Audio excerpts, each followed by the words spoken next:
Thank you all for coming to share in and celebrate Grandma Max's life.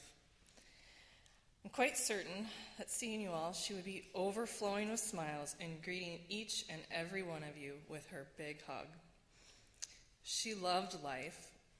She loved people. She loved the Lord Jesus Christ, and she showed her love with a lot of gusto.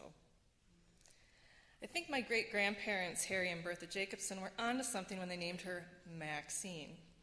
She lived life to the maximum in her 92-plus years, endearing and amazing all of us along the way. Today, as we reflect on this beautiful woman we called Grandma, great-grandma, sister, mom, aunt, neighbor, friend, and I'm sure a number of travel partners, we can't help but do it fondly and with so many memories.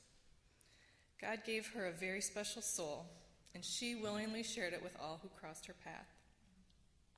She may have been small in size, but her love was big and boundless. It was love expressed joyfully in many ways. Some of you may have seen the jumping up and clapping down goody, or a smile that lit up her face, or hugs that met her tall grandkids' waists, or as I recall from when I was a kid, kisses on the cheek, leaving behind her lippy.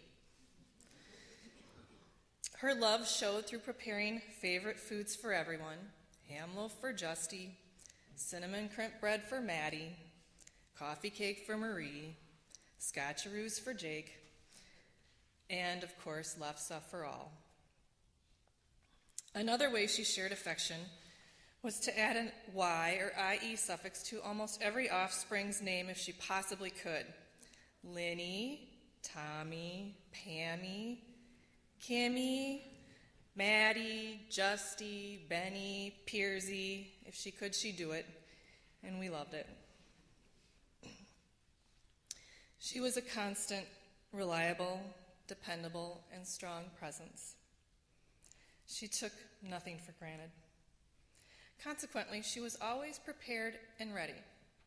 Sometimes we laughed that Grandma over-prepared. She kept her house clean, and she always had food on hand for potential guests should she need to entertain. When she was planning ahead for entertaining, she'd have the table very neatly and immaculately set several days before her company would arrive. And I can recall a number of times I'd stop in for a visit, and she'd be excitedly all packed for her next big trip. Her clothes would be crisply ironed and folded in tissue paper in her suitcase. Of course, this would be 3 weeks ahead of her scheduled departure date. Have any of you ever picked up my grandma for an event? Whether spontaneous or planned, she would always be happily waiting with her picnic basket of goodies set out and ready to go. Unlike many of us, she wasn't rushing around, and I always marveled at this because she did everything really fast, but she never seemed harried. Her calendar, prominently displayed by the phone, recorded all the comings and goings of her days. She never missed a birthday, a graduation, a wedding, or a birth of a baby.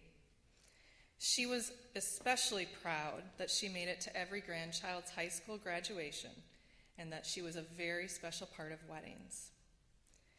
And it will take all of us a long time to get used to birthdays without her signature cards.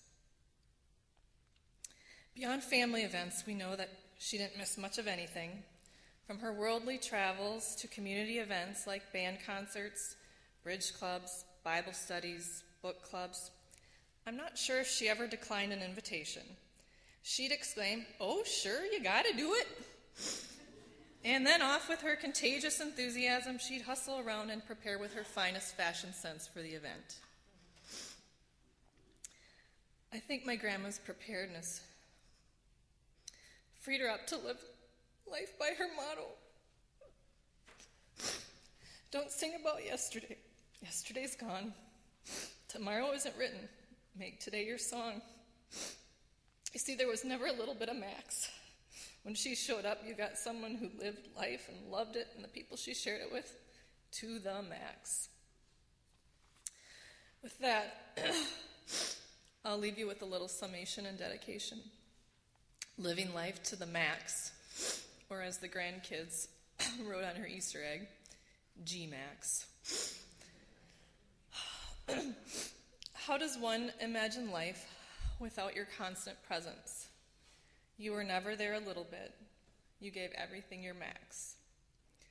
Fun, fellowship, fashion, food, farming, and fitness made you whole.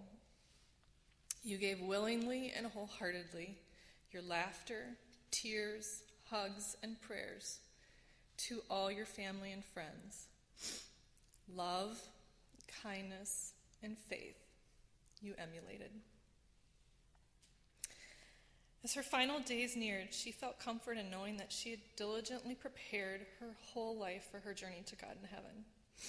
She knew that we weren't ready for her to take that trip, and she gifted us the time to share her love, for us to share our love, and to show us that she desperately wanted to stay here, but she knew she was ready. God knew she was ready. Grandma, you blessed us for all of our years with your love and your presence. And even though your physical being is gone, which we'll miss like crazy, we'll always have you with us. You were an inspiration and a guidepost to how living a full Christian life can bring eternal blessings. We will love you always. And we know you'd be saying, love you back.